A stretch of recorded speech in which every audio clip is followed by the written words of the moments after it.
दोस्तों, मैं उपेंद्र शर्मा आप सभी का कैप्टन शर्मा क्लासेस में बहुत बहुत स्वागत करता हूं। दोस्तों, आई होप आप सब मस्त होंगे। आज है डे 11। ठीक है, तो डे 11 वैसे 11 तारीख को चलना चाहिए था, लेकिन आज 12 तारीख है, 12 सितंबर है। एक दिन डिले हुआ, थोड़ी सी तबीयत खराब हो गई थी जिसकी वजह से क्लास नहीं हो पाई थी। ठीक है, बिल्कुल ना, तबीयत फिलहाल बहुत ज्यादा अच्छी नहीं है, लेकिन हाँ फिलहाल ठीक है और ठीक है, कोई दिक्कत नहीं, बढ़िया हो जाएगा। ठीक है, आज एक नया टॉपिक लेकर के आए हैं। आपका सब्जेक्ट वर्ब एग्रीमेंट कंप्लीट हो चुका है 10 क्लासों में। आज आज से हम 2 क्लास करेंगे। इसमें कंडीशनल वर्ड, देखो जितने भी कॉन्सेप्ट हम रिवाइज कर रहे हैं, ठीक है, इसकी थोड़ी सी प्रैक्टिस हम नहीं करवा पा रहे हैं, बस प्रैक्टिस अब आज से उसकी तो चलती रहेगी, इसकी भी देंगे, प्रयास पूरा रहेगा। ठीक है, इसका जो मतलब कि क्वेश्चन, जैसे आप लोग के पास प्रीवियस ईयर किरण की बुक होगी और किरण की होगी, तो उससे आप करते रहिए। कॉन्सेप्ट हम रिवाइज करवा रहे हैं, कॉन्सेप्ट बता रहे हैं। यहाँ पर जितने कॉन्सेप्ट कराए जा रहे हैं, अगर आप इतना भी करके चले जाएंगे ना, जो सीजीएल आपका मेंस है, जो सीजीएस मेंस होने वाला है अभी, ठीक है, 2023 का, निश्चित रूप से याद मान के चलो कि आपके वहां पर बहुत फायदा होने वाला है। तो चलो बातें नहीं करेंगे ज्यादा, ठीक है, तो स्टार्ट करते हैं। आज हम बात करेंगे एक नया टॉपिक, कंडीशनल सेंटेंस पे, या कंडीशनल वर्ड जो होते हैं, इनकी इनकी क्या प्रॉपर्टी होती है। ज्यादा नहीं, 2 क्लास में कंप्लीट कर देंगे। फिर बात आप लोग जिसे कहिएगा उसके हिसाब से, तो कोई अच्छी, फिर कोई एक नया चैप्टर स्टार्ट करेंगे। सीरीज को कंटिन्यू रखेंगे ताकि जब तक आपका पूरा एग्जाम क्लियर नहीं हो जाता आराम से। चलो स्टार्ट करते हैं। ये रहा आपका पहला, आपका एक टॉपिक ही है, इसमें आराम से बढ़िया से समझेंगे इसको लेकर के आराम से। कंडीशन सेंटेंस ज्यादा टॉपिक नहीं है, बस मेन है। ये जो क्लास आज की है ज्यादा इंपॉर्टेंट है। ठीक है, अब देखो ध्यान दे, कंडीशनल सेंटेंस इनसे बनते हैं, इनको बोल सकते हैं कंडीशनल वर्ड। क्या बोल सकते हैं? कंडीशनल वर्ड है ये आपके। जैसे क्या हो गया आपका, इफ, यदि, एक कॉमा जो होता है ना हमेशा तो दिखाता है, यानी यदि तो, यदि तो मतलब इसका अगर पेयर देखें तो, प्रोवाइडेड मतलब होता है बशर्ते, कहते नहीं है, यदि यदि बशर्ते यदि तुम ऐसा करते तो मैं तुम्हारे साथ ऐसा करता, ऐसे कहते हैं। ठीक है, तो ये होता है वेन, मतलब जब, ये तो सेंस में आएगा।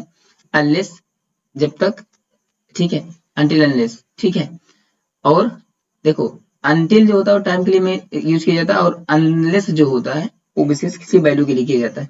नो सुनर, और ठीक है, सॉरी यहाँ पर एक मिस्टेक हुई, यहाँ पर होना चाहिए एज सून एज।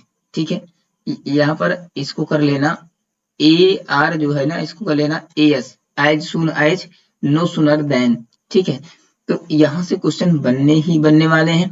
अब देखो ध्यान से क्या करना है, कैसे अभी बात करते हैं इसमें। ये सारे वर्ड है, कंडीशनल वर्ड बोले जाते हैं इनको। ठीक है, सबसे अच्छा अगर देखिए ना, तो यहाँ पर सबसे महत्वपूर्ण बात यह बन जाती है, इससे बहुत ही डर आती है, नो सुनर देन, सॉरी, तो यहाँ पर देन के स्थान पर देन देगा, देन देगा। यहाँ पर जो देन है ना, टी एच ए एन है ना, होना चाहिए, लेकिन इरन में क्या देगा, T H E N, then दे देगा। ठीक है, तो इसको याद रखना है आपको, क्या करना है, ये वही करेगा, या फिर यहाँ पर दो दो ही तरीके से देगा, टी एच ई एन दे देगा, देन बना देगा, या फिर वेन बना देगा। यहाँ पर देगा no sooner dot dot dot dot dot, बीच में पेड़ भरा जाएगा, अभी एग्जाम्पल करेंगे। ठीक है, तो और यहाँ पर क्या देगा, वेन। तो एरर आपका यहाँ से बहुत ज्यादा आ जाता है। इफ से आता है, नो सुनर से आता है, अनटिल अनलेस से आता है, और वेन से भी आता है। ऐसी बात है, आते सारे इंपॉर्टेंट है, लेकिन जो ज्यादातर पूछे जाते हैं वो 3 से पूछे जाते हैं, अनलेस, अनटिल, इफ से, और नो सुनर देन से। बात समझ गए? चलो एग्जाम्पल की ओर हम समझते हैं, बढ़ते हैं, एक एक को समझने का प्रयास करते हैं। अब देखो ध्यान से, सबसे पहला क्या आएगा, इसको आप जब, अगर आप सिंपल प्रेजेंट, यही जब टेंस का टॉपिक कर रहे होंगे, हमने तो करा नहीं रखा, जब कराएंगे तो वहां भी समझाते हुए चलेंगे, सारी बातें डिटेल में डिस्कस करेंगे। तो ये जो कंडीशनल, सबसे पहले कंडीशनल वर्ड आएगा, उसके बाद सिंपल प्रेजेंट आएगा, उसके बाद कॉमा आएगा, उसके बाद जो अगला सेंटेंस होगा किसमें होगा, वो सिंपल फ्यूचर टेंस में होगा। ये पेयर बहुत बनता है दोस्त, यहाँ से क्वेश्चन आते ही आते हैं। ठीक है, अब कंडीशनल वर्ड में क्या आएगा, कंडीशनल वर्ड आपका, ये जितने आपने लिख रखा है आपका, ये है ना, ठीक है, ये आपके सारे कंडीशनल वर्ड है, यही आपके आगे यहाँ पर कंडीशनल वर्ड के रूप में आएंगे। और एक बात ध्यान रखना, कंडीशनल वर्ड के बाद हमेशा क्या आएगा, प्रेजेंट टेंस आएगा। क्या आएगा, हमेशा प्रेजेंट टेंस आएगा, इस बात को ध्यान रखना।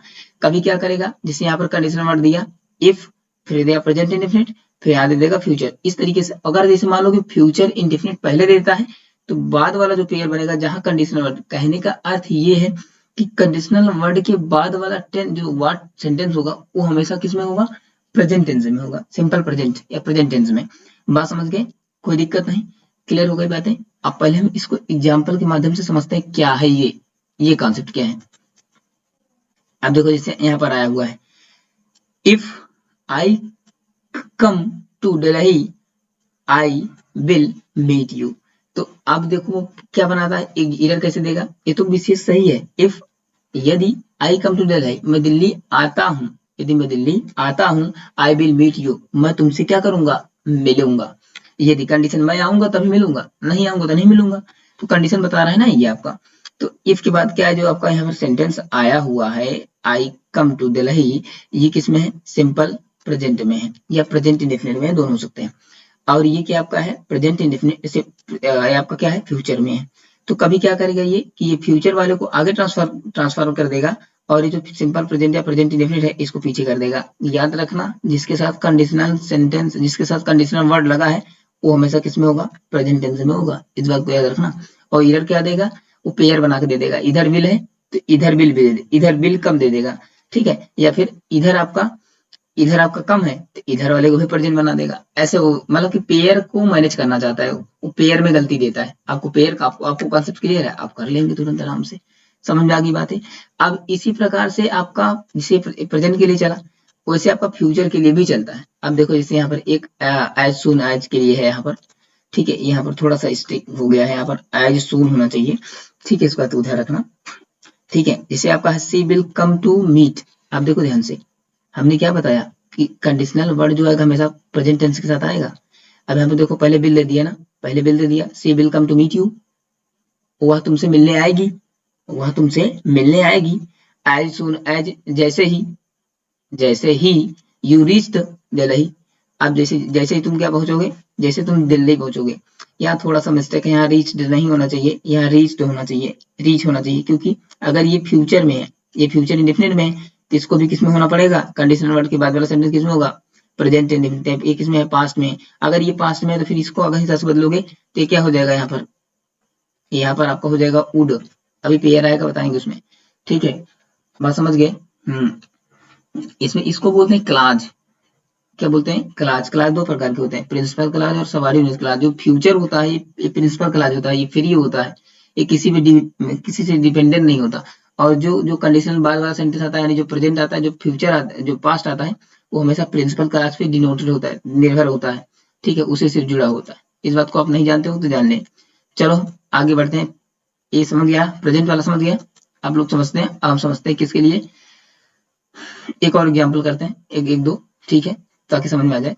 आई will help him provided he mends his ways, provided बशर्ते। देख लो कंडीशन वर्ड है, इसके बाद का जो सेंटेंस है किसमें है, प्रेजेंट इंडेफिनिट में है, इसके पहले का प्रेजेंट और फ्यूचर इंडेफिनिट में। समझ गए, पेयर देख रहे हैं आप लोग, ठीक है।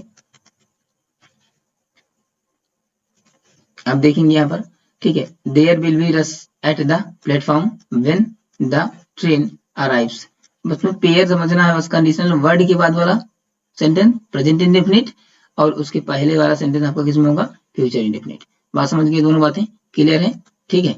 अब आगे बढ़ते हैं, एक कॉन्सेप्ट और सीखते हैं। यहाँ पर देखो ध्यान से, अगर हम थोड़ा सा बात करें, ठीक है, तो यहाँ पर अब देखो अभी तक क्या आया था, कंडीशनल वर्ड के बाद सिंपल प्रेजेंट, उसके बाद फिर क्या आया था, फ्यूचर इंडेफिनिट, सिंपल फ्यूचर आया था या फ्यूचर इंडेफिनिट आया था। अब यहाँ पर क्या है, कंडीशनल वर्ड के बाद क्या आया है, सिंपल पास्ट या पास्ट इंडेफिनिट। तो इसके बाद क्या आपका आएगा, ये आपका आएगा प्रेजेंट, जो आपका फ्यूचर होता है, सिंपल फ्यूचर या फ्यूचर इंडेफिनिट का पास्ट चेहरा। आप सिंपल में पास्ट चेहरा क्या दिखाता है, वुड दिखाता है या फिर शुड दिखाता है, ठीक है, नहीं दिखाता। सेल का शुड होता है पास्ट चेहरा, ठीक है, कैन का गुड होता है और सेल का शुड होता है, ये पास्ट चेहरे हैं, मे का माइट है, ठीक है। तो मे, कैन, सेल, विल, ये सब फ्यूचर को दिखाते हैं, और इसी का जो रूप होता है, बेसिकली सब मॉडल है, तो मॉडल वर्ब है तो ये तो वही दिखाते हैं, लेकिन वुड जो होता है ये सब पास्ट को डिनोट करने लगती है। तो यहाँ पर अगर आपका आता है सिंपल पास्ट, तो यहाँ पर फ्यूचर का पास्ट चेहरा आएगा, फ्यूचर का पास्ट चेहरा क्या होता है, वुड होता है, शुड होता है, कुड होता है। बात समझ गए, एग्जाम्पल से समझते हैं, समझ में आ जाएगा बात। जब प्रेजेंट समझ में आ गया तो भी आ जाएगा आराम से, कोई दिक्कत नहीं है। इसको देखो ध्यान से, यहाँ पर क्या हुआ है, if I had money, had क्या है, वर्ब की सेकंड फॉर्म है, इसमें आप देख रहे हैं पोजीशन दिखा रहा है, तो ठीक है, इफ आई हैड मनी, यदि मेरे पास पैसा होता तो I would lend it to you, तो मैं इसे आपको क्या, लेंड मतलब उधार देना, तो मैं आपको क्या दे देता, उधार दे देता। बात समझे नहीं? तो देखो अब यहाँ पर पेयर क्या बना रहा है, पास्ट का बना रहा है, और पास्ट का फ्यूचर का पास्ट क्या होता है, वुड होता है। तो उसे यहाँ पर आई के साथ शुड लगता है, लेकिन फिर हम ज्यादा वुड ही करते हैं। बात समझ गए? ठीक, कंडीशनल है ना, इसलिए यहाँ पर लगाओ। जब कंडीशनल लगता है तो आई के साथ विल लगता है, और आई वी के साथ विल लगने लगता है, और ही के साथ सेल लगने लगता है, उल्टा होने लगता है, क्योंकि यहाँ पर जब यहाँ पर कंपल्सन दिखाने लगता है तो ऐसा होता है। ठीक है, तो बात समझ गए? कंपल्सन क्या होती है, दबाव बनाने लगता है, तब कंडीशन रख देता है तब। बात समझे? वही बात लिखा है, और कंडीशन सेंटेंस है ये। अब देखो एक और देखते हैं यहाँ पर, अगर यहाँ पर एक देखें, इसी प्रकार जैसे आपका क्या हुआ, कंडीशनल के बाद सिंपल पास्ट तो फ्यूचर का पास्ट हुआ, उसी प्रकार आपका यहाँ पर एक सेंटेंस एक टाइप और बचता है। क्या बचता है, कंडीशनल वर्ड के बाद, कंडीशनल वर्ड के बाद अगर आ जाए क्या, पास्ट परफेक्ट या प्रेजेंट परफेक्ट। बात समझ गए? पास्ट परफेक्ट या प्रेजेंट परफेक्ट आ सकता है, अधिकतर पास्ट में ही मिलता है। तो पास्ट परफेक्ट आ जाए तो जो आपका ये फ्यूचर वाला होगा, फ्यूचर टेंस जो ना होगा, ये पास्ट का परफेक्ट दिखाएगा, यानी फ्यूचर परफेक्ट में जाएगा। फ्यूचर परफेक्ट से विल हैव होता है, लेकिन ये पास्ट का परफेक्ट दिखाएगा फ्यूचर के रूप में। तो फ्यूचर, अगर फ्यूचर को पास्ट में ले जाना होता है तो क्या करते हैं, सेल का शुड, विल का वुड कर देते हैं, तो वुड कर देंगे, और हैव के साथ थर्ड फॉर्म लगा देते हैं। बात समझे नहीं? यहाँ पर क्या आएगी, हैव के साथ वर्ब की थर्ड फॉर्म आएगी। तो बात समझ गए? एग्जाम्पल के माध्यम से हम समझते हैं, आसान है यार, अगर एक समझ आ गया होगा तो सारी बात समझ में आ जाएगी, इसमें कोई रॉकेट साइंस नहीं है। और कॉन्सेप्ट वही लेके आए जो आप पढ़ रखे हैं, आपको रिवाइज करवा रहे हैं, आपको कॉन्सेप्ट जिनको क्लियर नहीं उनका कॉन्सेप्ट क्लियर हो जाएगा आराम से। ठीक है, तो इस बात को हम समझाना चाह रहे हैं। अब ध्यान देना आप लोग, ये एग्जाम्पल है आपका, जिससे यहाँ पर क्या आया हुआ, if I had seen you, यदि मैंने उसको यदि मैं तुमको देखता हूँ, यदि मैं तुमको देखा था, यदि मैंने तुमको देखा था, I would have stopped, sorry यहाँ पर एक मिनट, एक थोड़ा सा डबल टाइपिंग हो गई है। ठीक है, थोड़ा सा टाइपिंग मिस्टेक है दोस्त, बस इसके लिए सॉरी। ठीक है, यहाँ पर होना चाहिए स्टॉप्ड माई कार, तो यहाँ पर डबल बार आ गया है आपका, ये इतना, इसको गलत करते हैं। ठीक है, ये गलत है। ठीक है, तो इफ आई हैड सीन, यहाँ पर देखो, अब कंडीशनल वर्ड के बाद क्या आया हुआ है, आपका आया हुआ पास्ट परफेक्ट टेंस, हैड के पास थर्ड फॉर्म पास्ट परफेक्ट दिखाती है। ठीक है, इसके बाद और ये आपका, इसके बाद क्या आना चाहिए यहाँ पर, फ्यूचर का, फ्यूचर मतलब कि फ्यूचर का पास्ट परफेक्ट, फ्यूचर का पास्ट परफेक्ट क्या दिखाते हैं, would have plus third form, तो would have plus third form stopped है माई कार। तो बात समझ गए? इफ आई हैड यानी कहने का मतलब कंडीशनल सेंटेंस के बाद अगर प्रेजेंट आएगा तो उधर वाला फ्यूचर आएगा, उधर वाला कंडीशनल वर्ड के बाद अगर सिंपल पास्ट आता है, पास्ट इंडेफिनिट आता है, उधर वाला फ्यूचर का पास्ट आएगा, यानी वुड या शुड लगेगा। ठीक है, वुड विशेष लगेगा। अगर कंडीशनल वर्ड के बाद सेंटेंस पास्ट परफेक्ट आता है तो उधर वाला आपका फ्यूचर का पास्ट परफेक्ट आपको बनेगा। बस कॉन्सेप्ट इतना है, 3 कॉन्सेप्ट आपको सिखाए हैं यहाँ पर, कॉन्सेप्ट एक ही है कंडीशन सेंटेंस, कल खत्म कर देंगे इसको भी। ठीक है, तो कॉन्सेप्ट आपको क्लियर हो गए होंगे, जहां तक है हमारी उम्मीद यही है। ठीक है, और आप लोग को सारी बातें समझ में आई होंगी। तो चलो फिर, बढ़िया है। और तो क्लास अच्छी लगी है तो बढ़िया से आराम से शेयर कर दीजिएगा दोस्तों का। दिन का भी सीजीएल मेंस है वो भी पढ़ते रहे, सीजीएल के लिए भी, एमटीएस के लिए, जितने जहां भी अंग्रेजी आने वाली, दिल्ली पुलिस में तो अंग्रेजी नहीं आएगी विशेष, लेकिन फिर भी आप लोग रिवाइज करते रहिए, पढ़ते रहिए, क्योंकि अंग्रेजी किसी, देखो कोई भी सब्जेक्ट हो एक दिन में मैनेज नहीं होता, उसके लिए आपको प्रॉपर तरीके से वर्क करना पड़ेगा, पढ़ते रहना पड़ेगा, तब बात बनेगी। ठीक है, तो चलो फिर मिलते हैं तब तक के लिए अगली क्लास में अगले कॉन्सेप्ट के साथ। और जिन्होंने अभी तक और सीरीज नहीं देखी, 10 तक प्लेलिस्ट बनी हुई है यथार्थ सीरीज रिवाइज के नाम से, वहां से आप देख सकते हैं, लिंक डिस्क्रिप्शन बॉक्स में भी दिया गया है इसका, तो वहां से आप जाकर देख सकते हैं, पूरे कॉन्सेप्ट रिवाइज किए गए हैं, सब्जेक्ट वाइज एग्रीमेंट के जितना कॉन्सेप्ट होता है सारे पढ़ाए दिए हैं इंपॉर्टेंट। ठीक है, उनकी प्रैक्टिस स्टार्ट कर देते हैं और करते रहेंगे, आप लोग कोई जरूर दीजिएगा। ठीक है, और आज एक नया टॉपिक स्टार्ट किए हैं, कंडीशन सेंटेंस, जो कि आज का पहली क्लास हुई, और कल इसको खत्म कर देंगे, उसके बाद फिर जो भी होगा स्टार्ट किया जाएगा शुरुआत से। चलो मिलते हैं तब तक के लिए अगली क्लास में, तब तक के लिए जय।